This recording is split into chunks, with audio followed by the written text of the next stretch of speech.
When it comes to golf course etiquette, one of the first things every golfer learns to do is repair ball marks on the putting green. Doing so helps ensure a smoother and truer putting surface for everyone, and helps keep the grass healthy. While no one disputes the need to fix ball marks, opinions vary on the best means of doing so. Arguments are made for using various repair tools. The truth is, ball marks vary in their shape and severity, so there is no one best tool. In fact, virtually any pointed tool will work as long as the proper method of repair is performed.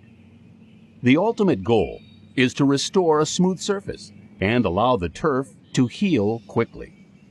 To start, insert a ball mark repair tool, or almost any pointed tool, into the soil behind the rear of the ball mark at about a 45-degree angle, and gently pull the top of the tool toward the center.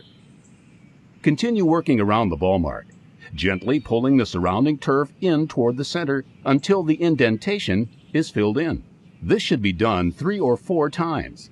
Anything more generally adds injury to the already damaged turf.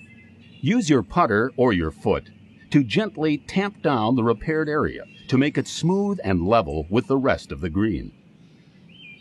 If the mark is close to the hole location, use your putter, since even spikeless shoes can leave marks on the surface.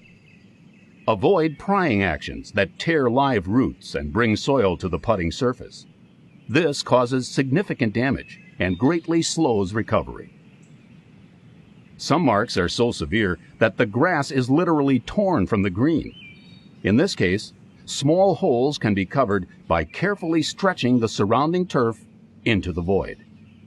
The damage may still be visible, but the ball roll will be restored and the grass will eventually fill the void. Remember, ball marks are often far away from the point where the ball lies, so always check the front of the green for damage. The most courteous players fix their own ball mark and at least one other.